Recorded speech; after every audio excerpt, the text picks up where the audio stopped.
Tonight's lecture, the title is the Qur'an recording and compilation, right? That's what's written in the program. Okay, so we'll go on the basis of that. We're talking about the Qur'an. We're talking about the most sacred text in Islam, and you have this copy, which is, well, it has the Qur'an itself, which is actually the Arabic words in it, and it has the English translation, which is these words, and it has an English language commentary as well. So it's not just the Qur'an that's here, but it is encrusted with commentary, and that's not uncommon. In fact, this is the one I brought with me for the meeting here. You can see it has the Qur'an page here and then various commentaries and appendices and so on. But there are also Qur'ans in the library and in the mosque, which are just the bare thing.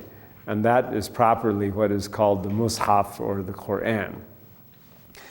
And the question arises naturally as to how this was compiled, and that question I think can be dealt with on its own as a separate question, and also it probably invites comparison to the Bible, because the compilation of the Bible is usually a question of major interest to Christians and Jews.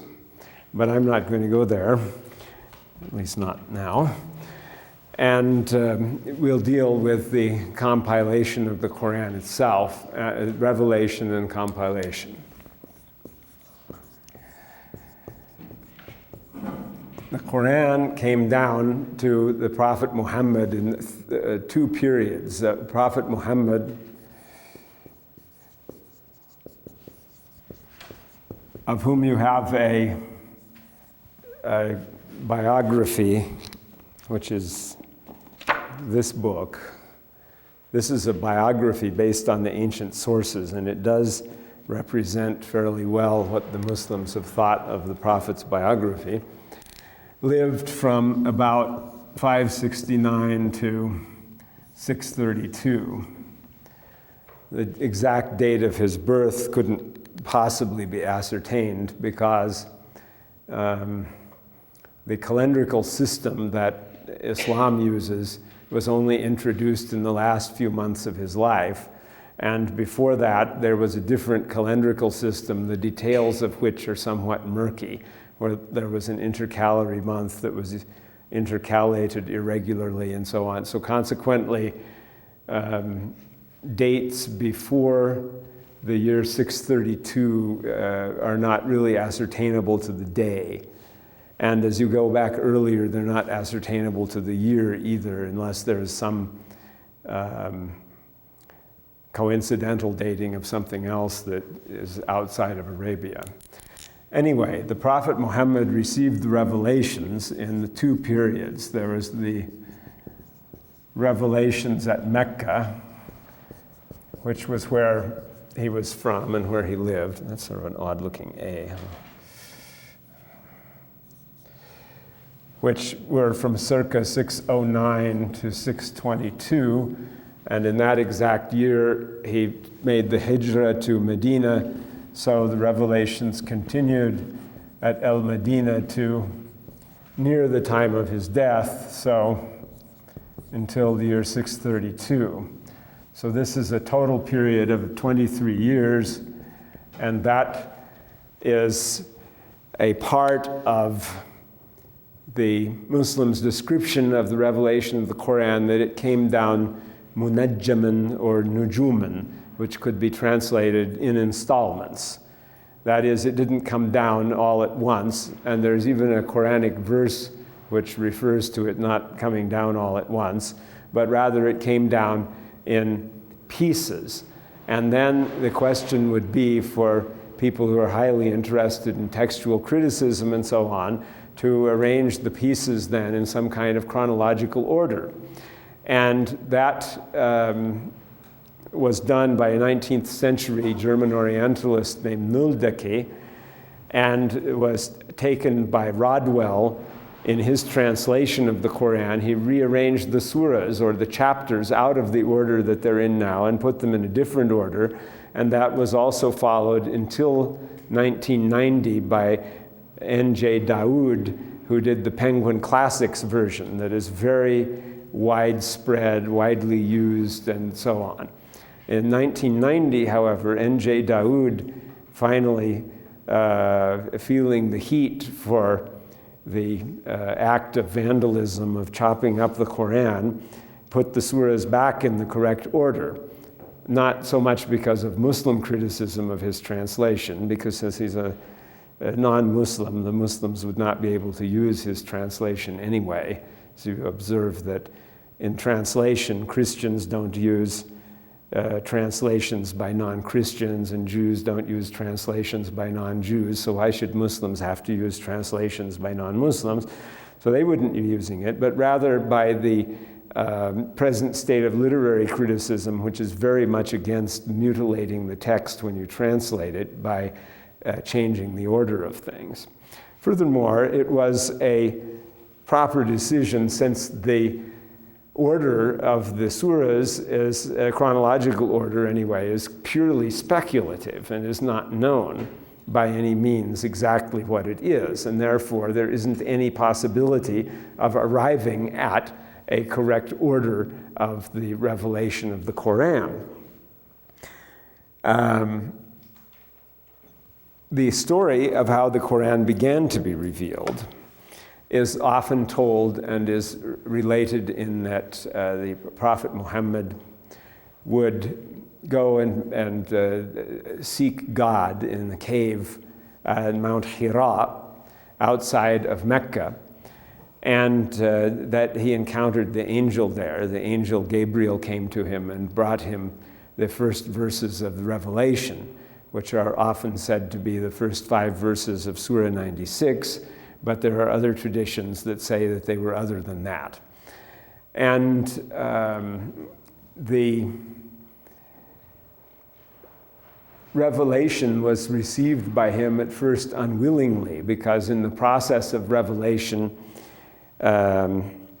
he was asked, as the story goes, recite, and he said, Ma ana biqari, which either means, it's ambiguous translation, it could either mean I cannot recite, or it could mean I will not recite. But whether it's that or that, I cannot recite, the angel repeated that 3 times, and he repeated his refusal 3 times, and each time the angel, it said, squeezed him, or made his breathing difficult. And then he said, what shall I recite? And the revelation then started coming at that point. And at that point, it said that he ran back to his wife and said, cover me up with clothes to hide from the angel. And that another surah came down, which is, O you who are covered up in the cloak. Of course, these could be exegetical traditions that are seeking to explain verses and how they came about. And in any case, his wife is said to have reassured him that no, this was a genuine revelation, and taken him to her relative, who was a Christian, who said that this is the law which came down before, and I'm sure that you have a true revelation. And if it was destined for me to live on, I would have been your follower, and so on. And all of this story is in that Martin Ling's book, so you can look through the chapters in the Martin Ling's book until you get to the one about how the Qur'an started to be revealed. It's given there in considerable detail. And after that, the revelation would come to the prophet in a certain state. He would receive revelation throughout the 23-year period that was left to him in his life, so that he would be getting these revelations, and then he would be speaking them out to the people. And it is said in the tradition also that the prophet used to memorize the revelations, that the angel Gabriel came to him once a year and would go over all of the revelations with him that he'd learned up to that point, so that his memorization would be accurate, except in the last year of his life, the angel came twice and went over the revelations twice. It is the Muslim belief that the Qur'an is the exact transcription of those revelations, and that it neither lacks anything from what was intended to be revealed and preserved, nor includes any word, jot, tittle, extra from what was originally given in the revelation. In that sense, one will notice when you read the Qur'an that the Qur'an is very self-referential, that it often refers to itself as that is the book about, it starts out in the second chapter, that is the book about which there is no doubt, guidance for believers. And it says, this Qur'an, if this Qur'an had been sent down on a mountain, it would have been split asunder out of fear of God. And it's very frequent, almost in every page and almost in every surah, that there is self-reference to the Qur'an. From a view simply of looking at a text, in the Bible does not contain this type of self-referentiality, except rarely. The prophets in the Bible sometimes begin with a sentence saying, the word of God came to so-and-so, son of so-and-so, and so the implication is that is a self-reference. And the other exception is the book of Revelation at the very end of the Bible has a considerable amount of self-reference in it, but the other books generally do not. And that could be good or bad, depending on your point of view. It doesn't, of course, really say anything necessarily, but it does have certain consequences when people are following the religion. That says this is a book from God, that is stated directly in the book repeatedly. And so it's not something like one can come along easily then and say, well, this is just some kind of later compilation by well-intended people who may have been sort of vaguely guided by a spirit or something, and therefore has some kind of truth to it. But rather, it's kind of definitive, definite, separating and differentiated from other speech, which is outside and apart from it. And the assertion of the Muslims also is that this revelation is distinct from other utterances of the Prophet, which are called the Hadith, and which are found in the other book that you've been given here, this one. Of course, this is a mere sample of a few Hadiths. The actual total number of Hadiths is unknown. Nobody has ever counted them, because a lot of them are sort of resemblant to each other, but not exactly. So what do you count as a different Hadith? You count if just one letter is different, or one word, or there's an extra sentence in it, or it's very hard to count how many different hadiths there are. But the total number would certainly be less than 50,000, and it might not even amount to more than 20,000, perhaps. In this book, there are actually 44 separate traditions, even though it says 40 hadith, and even though the traditions are numbered up through hadith 42, but two of them have two different ones under one heading. Anyway, that's that book. Now, that represents also the acts and the speech of the prophet and so forth, but it is not taken as being a revelation in the same sense that the Qur'an is a word-for-word revelation from God. And so there's a difference in that respect. It is not taken in the same sense. Now, there is a certain amount of dispute between Muslim and non-Muslim scholars about the mechanism and the writing down and the transmission of the Qur'an and its attestation according to different historical methodologies. And especially in the postmodern era that you are aware of, there have come about certain ultra skeptical viewpoints about everything connected with the distant past, or in fact, even with the recent past. As an illustration of that, there is the book by Hayden White, the American historian, called Meta-History, in which he shows how the 4 major historians of the 19th century were dominated by certain tropes, and that since history always has to tell a story, if you write a book of history, it has a beginning, a middle, and an end. But life does not have a beginning, a middle, and an end. And so there's an essential falsification that enters in immediately. And furthermore, for the story to be any good, there has to be emplotment. That is, there has to be a plot, and the story has to be something reasonable. So he says, these 19th century historians corrupted history. And in fact, we can't know anything factually about the 19th century. It's too remote. The information is lost, and all we are doing is looking through these various colored and dark glasses, and so we can't know anything.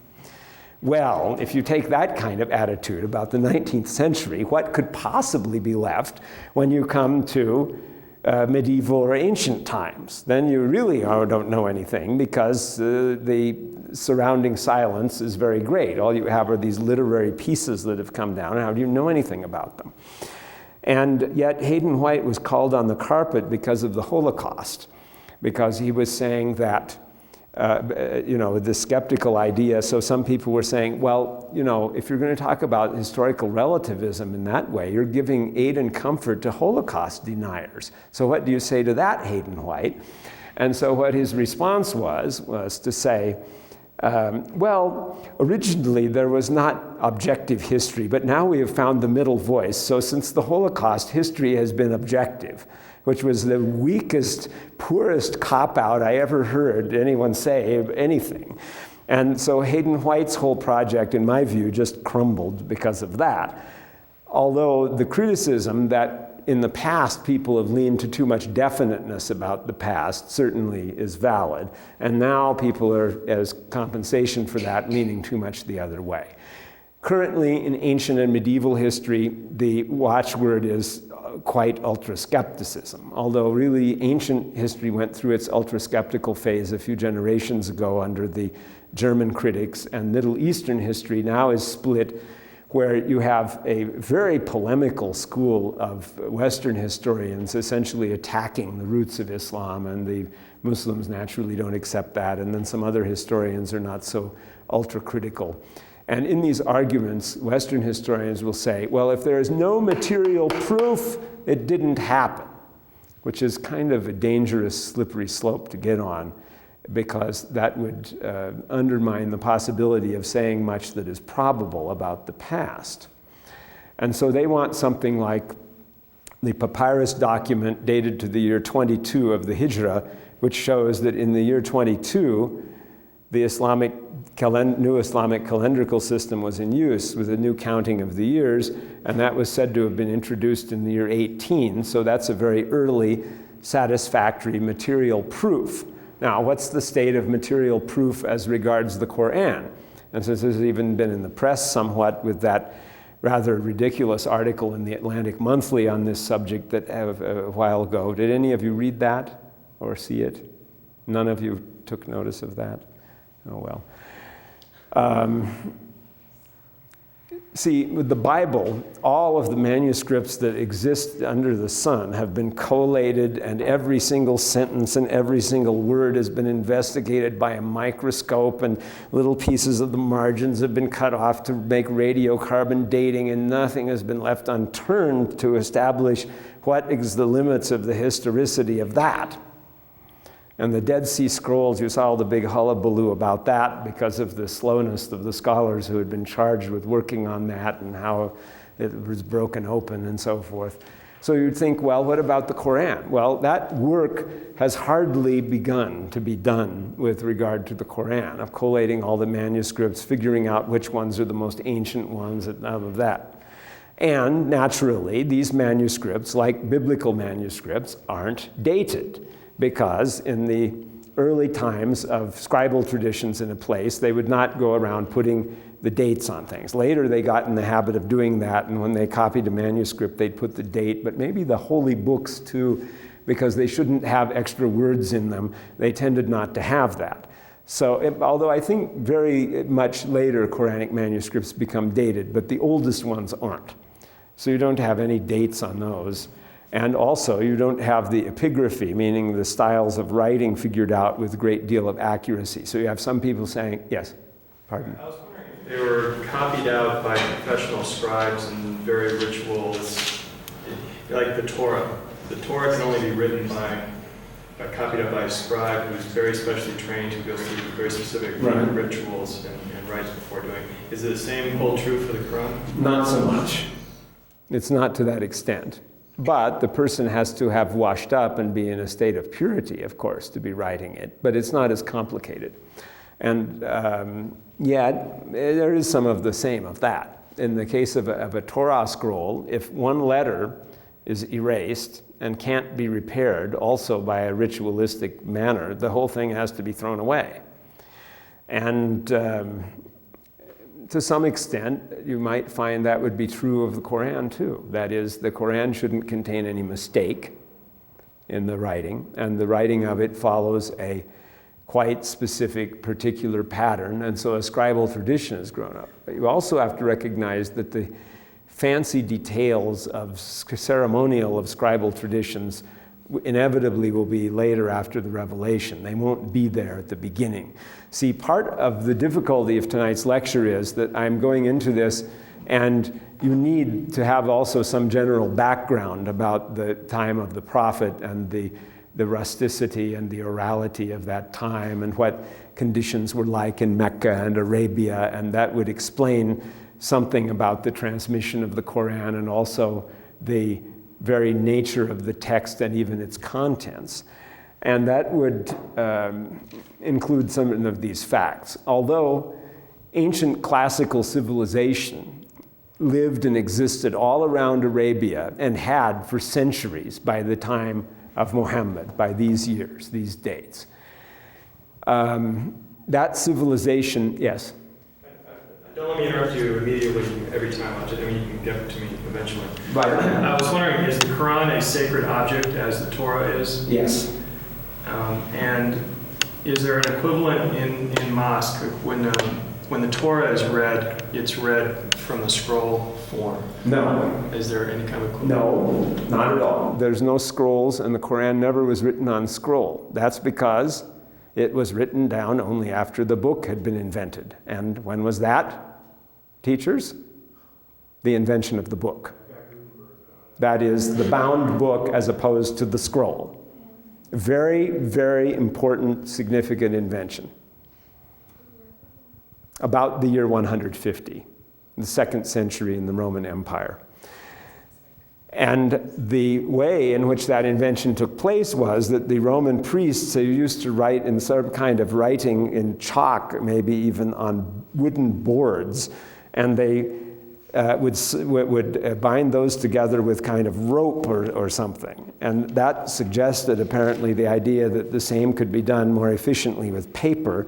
And when the book was invented, Christianity appropriated that and ran with it, and all of the early Christian literature was written basically in book rather than scroll form, except, of course, probably the earliest manuscripts of New Testament documents would have been written on scrolls instead of in book. But book came quickly into use after that. How is it enlightening to know the order of the recitations? Why would we care? Well, because historically, people would then develop a kind of historicizing argument about the order of the revelations came in such and such, so you see a certain development of thought or something like that. From the Muslim point of view, it is different importance, because since it's all from God, it would all be timeless, and there wouldn't be any necessity of one thing being more important than another, except for the principle of abrogation, which is based on Surah 2, verse 106, that says if we cause a revelation if we abrogate a revelation or cause it to be forgotten, we bring a better one than it or something, or its equivalent. And that is taken as referring to specific verses being abrogated or canceled. And so the whole study of that became a major area of Quranic exegesis, and therefore it became very important to the Muslims by the 3rd century of Islam to know what the order of the revelations were. But by that time, it wasn't possible generally to know the order any longer, and as a result, there was a lot of argument about that. Now, sometimes in a general way, the order of revelations can be seen, but a specific way it cannot be seen. Here we have to mention the overall character of the Quranic text. This is absolutely necessary. The Quran has often been deemed a confusing, difficult, and incomprehensible book, which was the exact phrase used by the French philosopher Voltaire in describing his experience of reading the Quran. Not that he may have been helped by the versions that were available in French in his day, but today there is a counter trend that tends to see the Quran as more of a unity than it was viewed before. The Muslims themselves caused the Quran to not be viewed entirely as a unity because in the criticism that was meant to permit the elaboration of abrogation doctrines, that a certain verse canceled another verse's effect. And that became very elaborate at one point in medieval Muslim history. It was often asserted that each verse came down for a specific reason. So you can find a discourse in the Quran where the verses are obviously related, and yet there are some traditions that say verse A came down at such and such a time, and verse B with reference to something else, and verse C with reference to something else in an order like that. And there's a tendency or a trend among modern Muslims to go back on all of that and to discountenance that and to view the Quran as greater unity and to view the surahs in the Quran as being more unified than that kind of teaching would allow. And anyhow, the environment of Arabia was an oral environment in spite of surrounding civilization. And there was fairly little writing that was in circulation in Arabia itself, although, as you can see from reading the Quranic text that refers to book and books and so on, there obviously was some writing. And the environment overall was oral. The word Qur'an means the recitation. The Qur'an was meant to be recited orally. It still is recited orally. Today, Qur'an reciters have their tapes and their CDs for sale, just like popular music, and it competes with popular music. Many pious people will only listen to the Quran and won't listen to music at all. And many people, then they will sit around and discuss the merits of various reciters, just like someone would be discussing the merits of art of whatever kind. And the idea that the Quran is the recited Quran, that is overwhelmingly important. The transmission of the Quran down to this day is entirely an oral transmission. That is, of course, there are written texts, but for the Muslims, the written texts do not have the authority of the oral transmission. Once when I was in Jordan and I was meeting about 20 of the religious scholars of Islam in the University of Jordan, and they had asked me many questions about Islam in America and so on, and then they said, well, we asked you, would you like to ask us something? And I said, yes, we have an argument in our community about authority. And some people are saying, well, did you study this book with some sheikh who has studied it with a sheikh which goes back in unbroken chain to the original writer? Do you have to do that to be able to use a book, or can you just pick up a book and read it and talk about it? And they laughed and they said, well, of course, nowadays, if everyone expected everyone else to have studied with someone and to present their proofs of authority every time they spoke, we wouldn't get anywhere. It would be impossible. So of course you can go read a book. But then the one who was specialized in the Quran said that That is true that you can take, written transmission of things, but not with the Qur'an. The Qur'an has an oral transmission that is down to the present time, has very strict standards when the kids memorize it, and they usually memorize it as kids. And I'm sorry that in my own case, I didn't put more effort into memorizing it. I have memorized about 30% of the text, but people will spend a lot of effort on that, memorizing it, and then the test will come up. And I asked my friends who have memorized the whole text, how were you tested in Saudi Arabia and in Morocco and so on? And they said, well, let's see, there's one test is that you sit with your sheikh and you recite the entire text to him from memory. And I said, do you mean they don't make you just recite part of it? No, you have to recite the whole thing. Otherwise, you don't get the certificate for that. And then in Morocco, somebody said, well, in Morocco, you can also write out the whole text longhand, the entire book, and that will pass you. And in the former test, where you have to recite the whole thing to your sheikh, and then after that, you go in front of a committee of several sheikhs, including the director of the university, of the college and the university, the dean, I guess it would be, you'd say. And you have to, there they will test you, and they'll say a few words of a verse, and you have to complete it accurately on the spot. And so it's taken very seriously the degree to which you transmit the text in written form, in oral form. And the orality of the text is very important if you're going to get anything out of it and understand it. It is like Herodotus in Greek, but it's more like Homer. Because Homer is the foundational writing in Greek, and it's very strange writing. It has its own form of Greek that isn't quite like any other Greek. Same with the Qur'an, not quite like any other Arabic. It is the foundational document, the first thing in that language that's written down.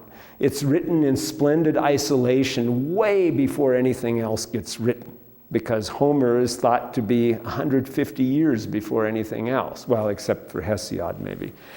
And there's great uncertainty about the exact dates of that in case of Homer and so.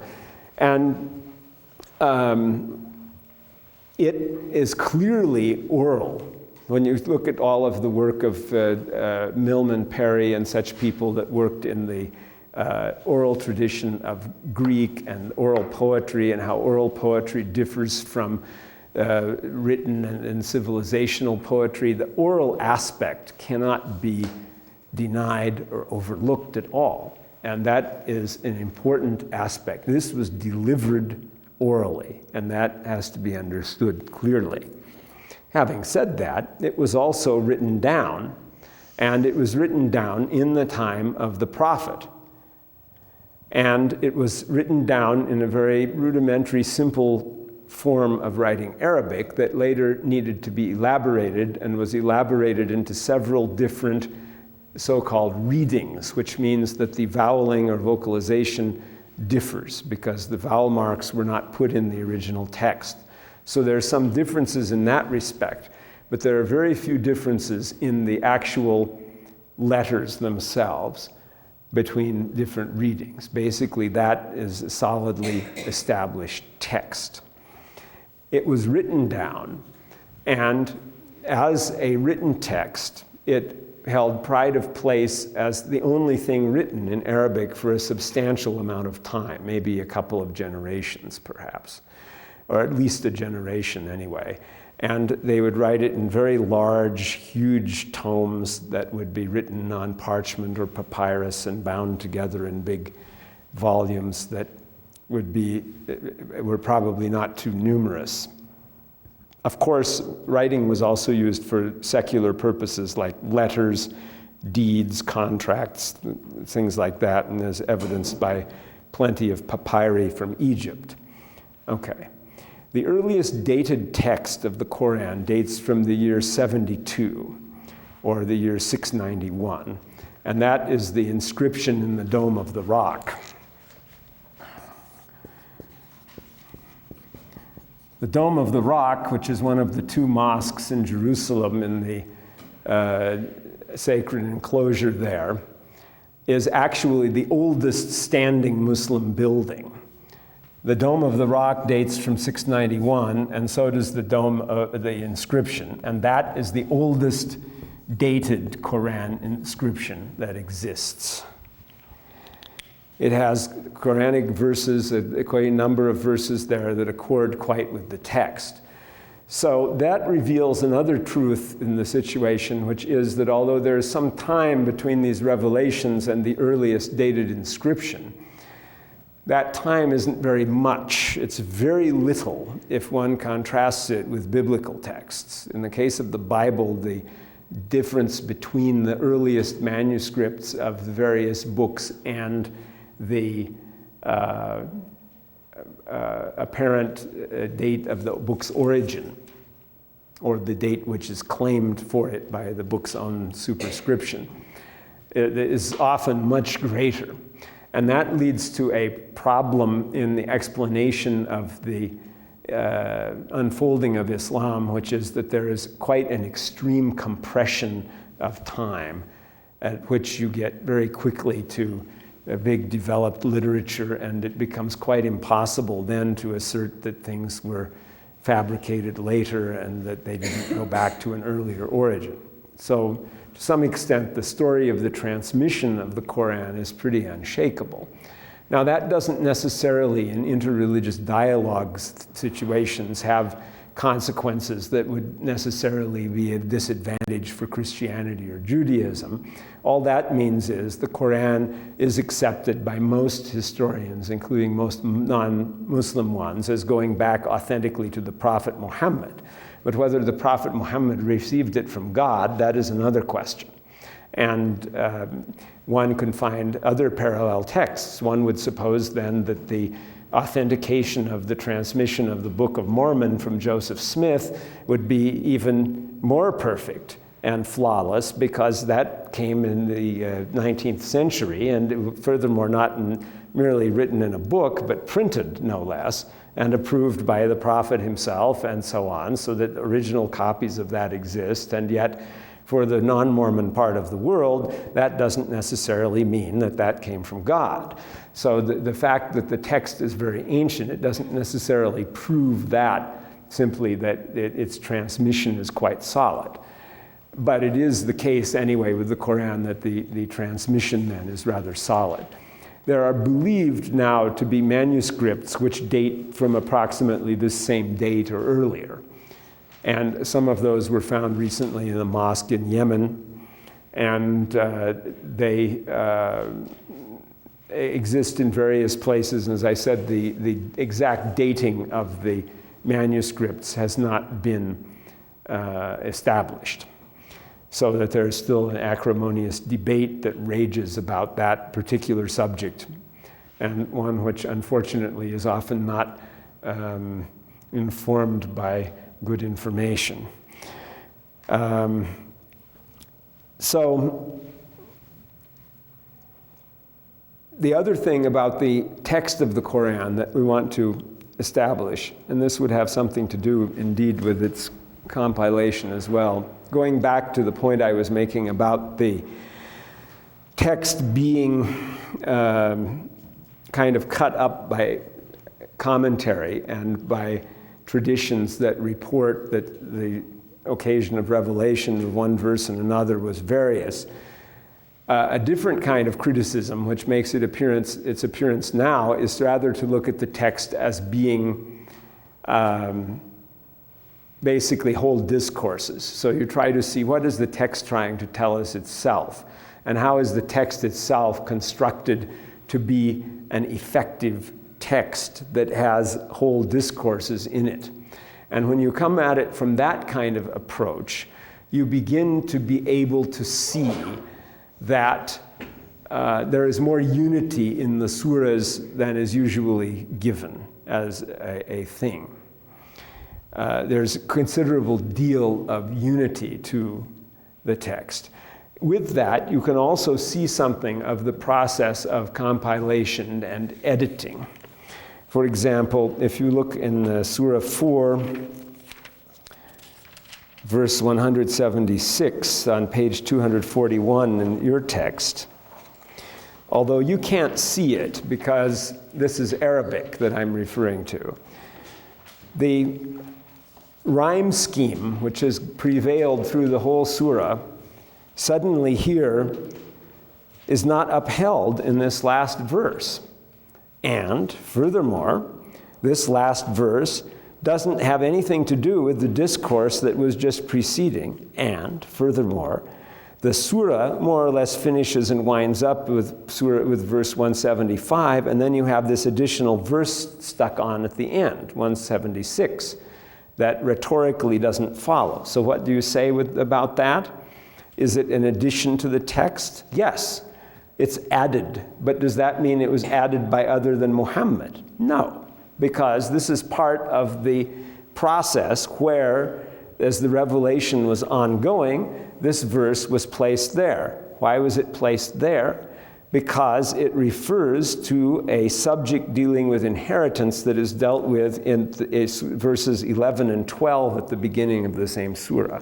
So that's why it was put in this surah.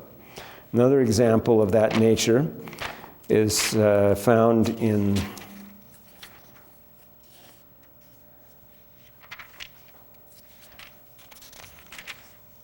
in Surah 73 on pages 1554, 1555. Now, if you look in this surah, which is only a few pages long, from verse 1 through verse 19, you'll observe that the verses are all short verses. And verse 19 says, "Verily this is an admonition, therefore whoso will, let him take the straight path to his Lord." That sounds like concluding words. And then you have this other long verse, which is very long and is all one verse, and it concludes at the end with a word which also doesn't rhyme with the rest of the rhyme scheme of the surah. Does that mean that this then is added after Muhammad? No. On the contrary, here, if you look at the details of the text, the probability of this being something from Muhammad himself is very high. It says, "Thy Lord doth know that thou standest forth to prayer nigh 2/3 of the night, or half the night, or 1/3 of the night, and so doth a party with thee, but Allah doth appoint the night." It goes on talking to him directly in a way where you would expect this to be something particular to the Prophet Muhammad, and something that would not seem to, in the sense of modern criticism, betray any possible motivation for addition.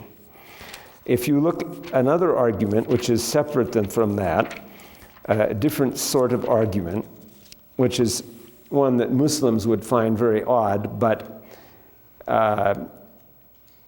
would be something that would counter a certain type of Western criticism, nevertheless. And that is that had this text gone through any extensive process of editing after the Prophet's time, certain things in the text would have definitely been deleted. Amongst these are Surah number 66. "O Prophet, why holdest thou to be forbidden that which Allah has made lawful to thee? Thou seekest to please thy consorts." Well, let's say thy wives. You seek to please your wives, but Allah is oft forgiving, most merciful. Allah has already prescribed for you, O Muslims, method of absolution from your oaths, and Allah is your protector, and He is full of knowledge and wisdom. So the Prophet had sworn to forbid something to himself, but there is a way where absolution from the oath is prescribed. And then it goes on to say, this is page 1490 and 1491. "When the Prophet disclosed a matter in confidence to one of his wives, and she then divulged it to another, and Allah made it known to him, and he confronted her with part thereof, and he held back a part. Then when he told her thereof, she said, 'Who told thee this?' He said, 'He told me who knows and is well acquainted with all things.'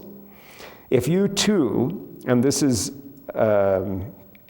thought to be addressed to two of the wives, "if you two turn in repentance to him, your hearts are indeed so inclined, but if you back up each other against him, then Allah is his protector, and Gabriel and every righteous one among those who believe, and furthermore the angels will back him up.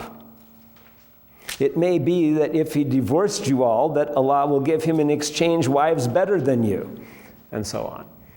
Now, considering the nature and tenor of this text and the fact that it is specially directed to the prophet, and the fact that it is not usable and has not been used to elaborate law, there doesn't seem to be any possible motivation for fabricating and inserting this, and that is a proof simply that this comes directly with the original text from the prophet himself, and that is a proof of the authentic transmission of the text.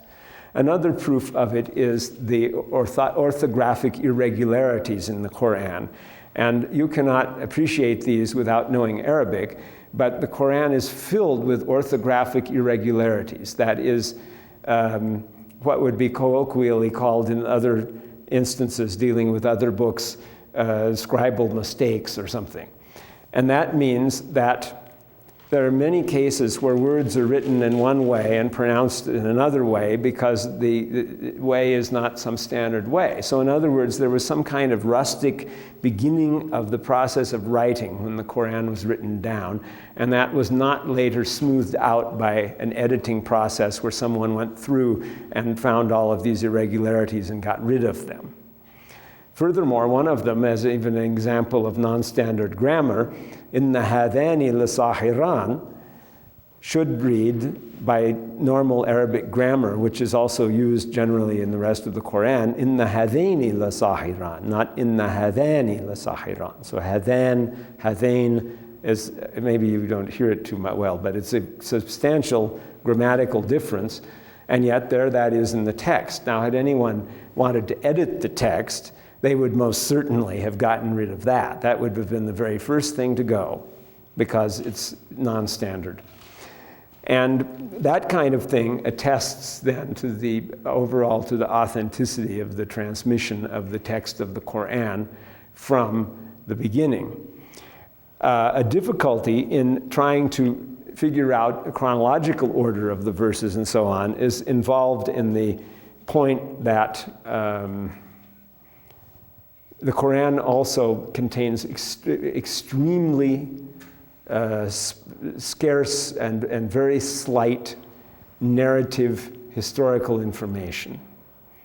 And included in that is the odd fact that it contains nothing which is historically verifiable or falsifiable outside of the Qur'an.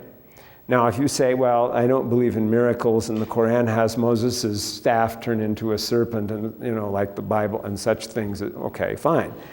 That you can call, if you want, a counter-scientific indication or something. But if you're coming to look at it from the historical point of view, there isn't anything in it that is historically verifiable or falsifiable. That is because it is not a history book. It is extremely sparing of proper names. For example, there's only one woman's name in the Qur'an. But does that mean women are named infrequently or are mentioned infrequently? Not at all. They're mentioned very frequently. There must be over 20 women who are described in the Qur'an, but they aren't given names. And although more of the male prophets are given names, not all of them are. Sometimes it said then a prophet from that people came, and it's just left like that. Even a story which is palpably related to the biblical prophet Samuel, and so Samuel by that would be considered an Islamic prophet, but he's not named in the text. It just says their prophet said, and that's it. The Qur'an is very sparing on names. Another point, unlike the Bible, is that there's no chronology. The Jewish calendar and its chronology, the Christian calendar of creation with Archbishop Usher saying the world was created in 4004 BC, etc., is elaborated out of the Bible, and all the necessary connections are made to have a continuous chronology. There are no chronologies in the Qur'an, none. There are mentions of years and numbers of years sometimes, that is true, but they are not put in any kind of chronological form where they seem to matter in that sense. Furthermore, there is no narrative history of the life of the Prophet Muhammad in the Qur'an. There are rarely verses that are sort of datable because of the extra Quranic biography of the prophet that is in that blue book that you all have by Martin Lings. So, for example, the Surah Al-Fath, Surah 48, is generally associated with the Treaty of Hudaybiyah in the year 6. And because that treaty is mentioned, or rather the oath of allegiance to the prophet is mentioned in the text of Surah 48, that is a very probable instance where the surah can be chronologically fit into the prophet's life. But generally, if you had only the Qur'an to go on and we're going to make a life of the prophet, that would be completely out of the question. It would hardly be able to do that at all. So this is something then about the overall nature of the text of the Qur'an. I should add, I suppose, that the prophet dictated the Qur'an to scribes, perhaps especially in the Medinan period when he had more numerous followers, and so there could finally begin to be some specialization and so on. He dictated the Qur'an to scribes, and then it was written down from that time. It came to be written down as well as being an oral text, but the oral aspect of it is primary over the written aspect. The recited aspect of it, that prevails over the written aspect with no doubt. Now, do you have any questions? Yes? Maybe this isn't appropriate for the topic, but okay, Muhammad is the messenger. Yes. Okay, this is the message. Yes. Okay. Is there a different chapter where we're going to be specifically speaking to the message? Because I have a question about that. Is this an appropriate time to ask? No, why don't you ask anything now? That would be fine. Okay. There is another lecture about the life of the prophet, though, which is also by myself. Since the topic is the Qur'an, Mm-hmm. and this was the message, I'm going to ask something that might seem mean-spirited, but I don't mean it to be so, okay? This is what I'm wondering. So, if I have the Christian Bible here, I know that a major message is something like, love your enemies. Okay? Yes. All right. Can that message be found in here? That same message. Or similar? Is that a part of the message from the messenger? Where it says, love your enemies in so many words. Nature. I can't think of any verses that say that directly. But of course, in the Bible, that is also not the main message of the Bible overall. It is simply a verse that occurs. I mean, you have something like al-kadhimin al-ghayza wal-afina an an-nas, which is those who suppress righteous anger and forgive people. And so that is found in a certain verse in the Qur'an, and that would be somewhat along the lines of what you say. And there are a considerable number of verses that count that ask for patience. Can I read you something? Yes. There's no mean spirit here, but this was arbitrary, just flipping through a few weeks ago, and I came across this. It says, it is not fitting for the prophet and those who believe that they should pray for forgiveness for pagans, even though they be of kin, after it is clear to them that they are companions of the fire. And Abraham prayed for his father's forgiveness only because of the promise he had made to him. But when it became clear to him that he was an enemy to Allah, he disassociated himself from him. Okay, so? Well, I see a tension there, a difference between the Christian book and the Christian message, part of it in this message.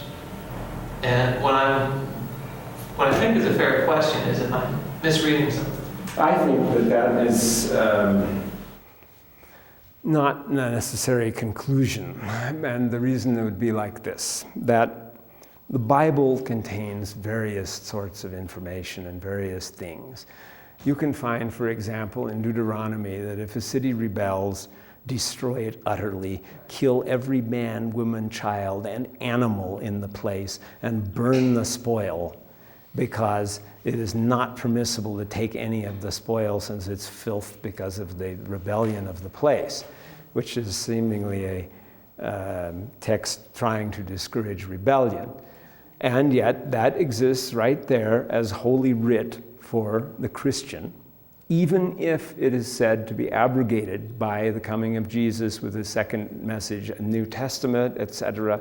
Nevertheless, it still is on the books, and it is unalterably scripture because the early Christians decided that the Old Testament was scripture, mainly because Jesus had quoted it as scripture, and so it was inescapable that it be viewed that way. And the attempt to get rid of it by Marcion, the Gnostic, who proposed a Bible without the Old Testament, didn't succeed and was branded as a serious heresy. And so the idea that you take texts and quote them out of context doesn't necessarily reflect the ethos of a religion. In the case of Islam, scripturally, you cannot do without the hadith in addition to the Qur'an, but in order to leave Dr. Shafi his possibility of speaking about the hadith, Dr. Shafi, and according to, and to concentrate on the Qur'an here, I didn't state that, but the hadith is also considered to be kind of a revelation. The hadith is considered certainly to be normative. It is at least quasi-scriptural, or maybe you could call the hadith collections quasi-canonical. In any case, that adds an enormous amount of text also that one must take from.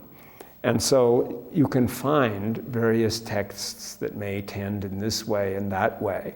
Now, that's not to say that the religions are all the same, therefore, because you have to look also at how the people deal with the religion and what they do with it and how they elaborate it and so on. But this same Qur'an, which the standard legal practice of Islam is partly based on, although it's also largely based on the hadith, also gave rise to such things as Jalaluddin Rumi, the poet of love, the Sufi poet of love, who is very popular in American pop culture right now and is widely read. Rumi, you probably have heard of him. There's various translations of his poems that are around. And so followers of Rumi have then a different way of looking at that than people who might take things with a more stern-minded type of attitude. And for the Christian side, it's not to be hidden from you that the same Bible that enjoined loving your enemies also was the text that was sworn by people who were burning the witches and practicing what today appears to be a narrow-minded and harsh Puritanism. I can see why Christians and Jews might not have a lot to, there's some room for them not to be fearful since they're considered people of the book and they're in a category of respect. But I'm wondering, since the only stated unforgivable sin is polytheism, what hope does the Qur'an give for peaceful coexistence between Muslims and polytheists? Well,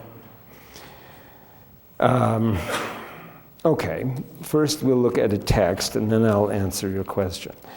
If we look at Surah 2, verse 62, for example, here we have page 33. Those who believe in the Qur'an and those who follow the Jewish scriptures and the Christians and the Sabaeans, any who believe in Allah and the last day and work righteousness shall have their reward with their Lord. On them shall be no fear, nor shall they grieve.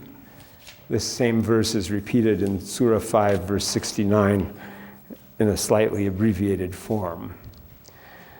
And this has given rise to an enormous amount of discussion and connects, of course, up with other texts as well.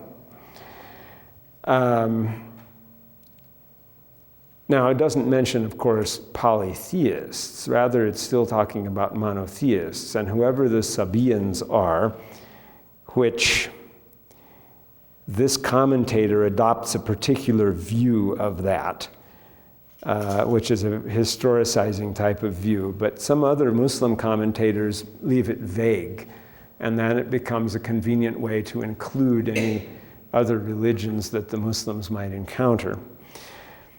Historically, however, Islam, when it encountered other religions, always accorded toleration to them, and that included Hinduism and Buddhism. And sometimes when military wars and conquests were going on, of course, the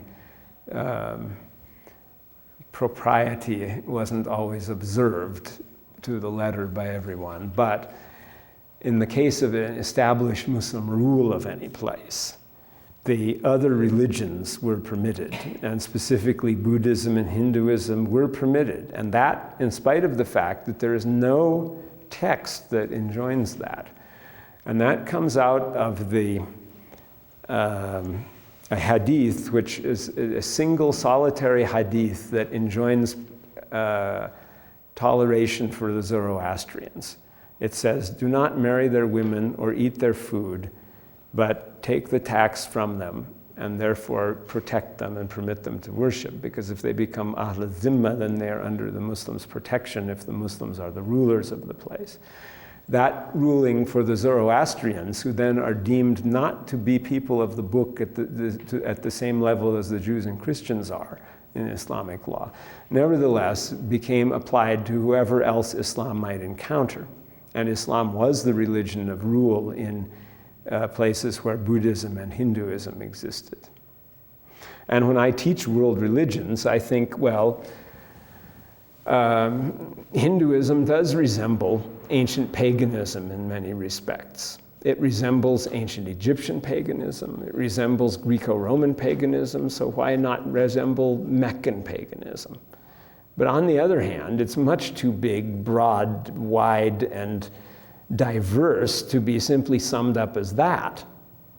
And it has in it various species of monism, and the idea that everything is part of the same, which is deity itself, and essential types of monotheism are taught in it as well. And so therefore Hinduism can also be seen as an authentic preaching which has had accretions creep into it, as is the case with the other non-Muslim religions, rather than as something that is prohibited.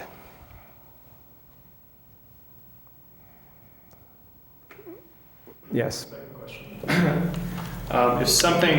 If a situation came up and I had to dispose of the Qur'an, is there a specific way to dispose of a Qur'an? I'm thinking of the American flag, I'm thinking of the Torah. Yes. The Qur'an being disposed of is like the Torah, it's like that exactly. And like the Torah and any piece of the Torah, that is something that so much as a single verse was written down on. For the Jews, disposing of that was a very great problem. And the best and preferred way was to put it into what is called the geniza. And that was a loft inside, like an attic or a loft inside of the synagogue, where you would just dump all of the old writings that were not of use anymore. And by putting them there, you were putting them up, and so you weren't, putting them in a place where people could trample on them or anything. And then and as a result, that's when they found all the Geniza documents in the Cairo synagogue that had just been stored there for centuries, because they'd been just, in considerable disorder, just stuffed in there. And that's what the most ancient Qur'ans they found in the mosque in Yemen were the same thing. It was a kind of a Geniza where they'd stuff them up.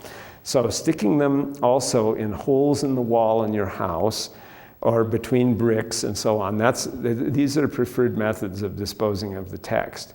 But I think probably that those methods aren't completely adequate, and the other methods of burning and burial may have been canvassed as well, but I'm not aware off the top of my head of the details of that, so I can't elaborate further.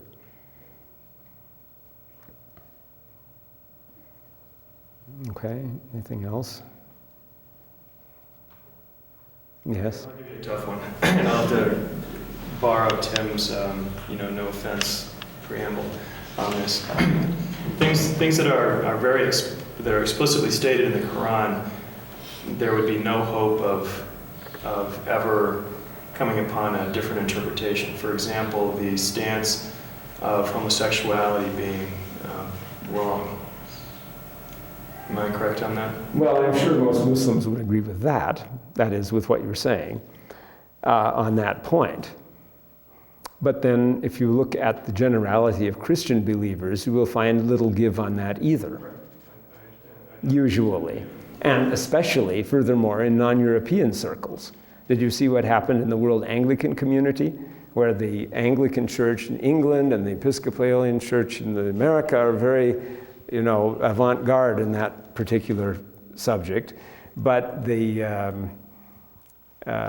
World Anglican community that consists of non-Western people, basically, have a majority in it, they completely rejected that. And, we're very basically evangelical on that point, if you like. And yet, we have to say here, some things stated so unambiguously that they're not open to interpretation. Well, that is really a complicated problem, the question of interpretation. Now, we have right now raging in Islam a party, minoritarian to be sure, somewhat unleashed by Saudi Arabia, which professes to say that every text is clear, just as it is, and no interpretation should be used. This is the no interpretationist party. In fact, if you'll bear with me, I'll show you a very interesting Qur'anic verse. This is the exegetical verse. It's Surah 3, verse 7 on page 127. He it is who has sent down to thee the book. In it are verses basic or fundamental. Well, Yusuf Ali has translated one Arabic word with two in English. I might say, in it are verses solidly established. And you even added a third thing of established meaning. They are the foundations of the book. Literally, they are the mother of the book in the Arabic. Others are not of well-established meaning. Well, that's a cop-out, where he says there's no negative there. There's another Arabic word which is usually interpreted as ambiguous. Others are ambiguous. But those in whose hearts is perversity follow the part thereof that is ambiguous, seeking discord and searching for its hidden meanings, but no one knows its true meanings except Allah. And those who are firmly grounded in knowledge say, we believe in the book, the whole of it is from our Lord, and none will grasp the message except men of understanding. Interestingly, if you change the punctuation, you can read this, for its hidden meanings, but no one knows, but no one knows its true meanings except Allah and those who are firmly grounded in knowledge, period. They say, we believe in the book, the whole of it is from our Lord, and none will grasp the message except men of understanding. Because the Arabic verb for say is only one word that incorporates the pronoun in it. So you could have that as well. In other words, that even creates in this interpretation verse an interpretational problem. Now, here we have solidly established verses and ambiguous verses. And people whose hearts is a deviation follow the part that is not solidly established or that is ambiguous, seeking to create discord thereby and seeking to interpret it or impose their own interpretation, in other words. So then it would seem rather important to identify the solidly established from the ambiguous verses, right? So the medieval ultraliteralist Ibn Hazm, the Spaniard who lived 900 years ago, said, the only verses in the Qur'an that are ambiguous are those like appearing on the facing page 126, Alif Lam Mim, the mysterious letters that appear at the beginning of some, and all of the other verses are solidly established, meaning that they have absolutely clear meanings and so on. Because Ibn Hazm had a theory of language whereby there is a one-to-one correspondence between words and meaning. And therefore, there's never any problem of interpretation. You just read the text, oh, text says that, oh, okay, that's it, let's go. That's how it is then, see. And of course, that's not the way language works, because that fails to account for a significant amount of phenomena in language, such as figurative language, for example. That's another translation of it, by the way. Some people would translate, some of the verses are well established and others are figurative or metaphorical, see. But I prefer ambiguous, I translate in this particular case. And the general ruling of the Muslim scholars on the verse is that the solidly established verses are those which enunciate some kind of law. And the ambiguous verses are the verses which deal with the nature of God and how God sits on his throne and what the judgment day is like and such things as that. In other words, they have various things open to various interpretations that we cannot prove, and therefore we shouldn't go pursuing to argue about that in great detail. So anyway, we have this literalist party. And that party grows out of the fear that if people are left to their own devices, they'll take the text and run off with it in all directions and Islam will collapse. So that you need, for the sake of unity of the religion, you have to cultivate literalism.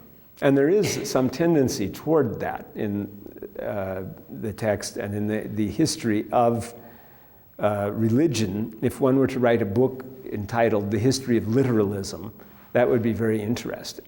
If we go back to ancient history and we look at the earliest commentaries on the Bible, which are what? The earliest commentaries on a part of the Bible by anyone. Well, you might start, for starters, by think Jewish, because Judaism is before Christianity. Does that help? The commentary on the scroll of Habakkuk in the Dead Sea Scrolls, which is a little thing, or the huge works of Philo of Alexandria, the great Middle Platonist Jewish philosopher. And nobody reading those commentaries could possibly imagine any of the explanations that those two early commentaries come up with. In other words, they seem to have very, very little relation to the text that they're supposedly based on, from which we deduce that ancient people tended to think metaphysically and not literally. And as we go through the history of the development of literalism, we can see indeed that a literalist party did arise in Islam and in Judaism at about the same time in the 8th century. And according to one Israeli scholar, thinks that they influenced even the Protestant Reformation. But whatever the case is, when the Protestant Reformation arose, clearly the literalist party is back in Christianity. And that went hand in hand with the text and with the development of science, because science is the most literalist of all types of ideologies and thinking. And so when you have this kind of literalism run wild, and that is a tendency in the modern age that we have to have that kind of literalism and bind the meaning of the text and so on to such and such and what people imagine it literally to be, then of course your question, which we started this discussion. You see that I'm not able to answer anything in few words. I apologize. The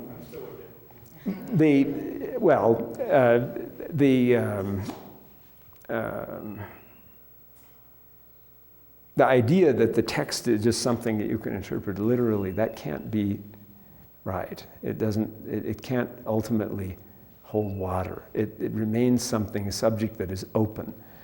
And the variety of interpretation certainly remains. What if you take, for example, verses like, kill them wherever you find them? Now, does that sound lovely and nice? And yet you think, well, the historical context of that was the wars between the early Muslims and the enemies. And, it was war, so, it was ideological conflict, furthermore, enthusiastic ideological conflict. from which you'd expect that type of consequence to ensue. And yet, you can find later on, some people will take that and interpret it as meaning, kill the sensuous and worldly desires in the self. It's a kind of introspective, sophistic type of interpretation. Now, that may not be deemed valid by the majority of the scholars of the religion, but the fact that it exists at all shows that that is there. So then the question becomes one of setting boundaries where, how far do you allow interpretation to go from some kind of central principle? And unfortunately, since it's not just an interpretation of one thing, but it's an interpretation of a million things, well, thousands of things anyway, some people will be liberal on one thing and conservative on another, and so you don't get an easy consensus there. Yes? So I can't be the only one that's thinking of David Koresh. Yes. I mean, isn't that what you're talking about, this kind of thing? That's the fear, and that's the tension between interpretation and literalism. I mean, if you open it to interpretation, you end up with some knucklehead like this, who is going to interpret something that he's saying is literal. Well, you have to have some kind of authority for interpreting, that's all. And even if a person asserted individual authority, like I am the authority and that's it, well, okay, that's a principle. I mean, maybe no one else will accept it, but it's something. Now, what does the Catholic Church do? The Catholic Church's main point is that it has a pope. That overrides everything else, basically. Or anyway, the church has a structure which is governed by a pope at the top, and that is the solution to the authority crisis.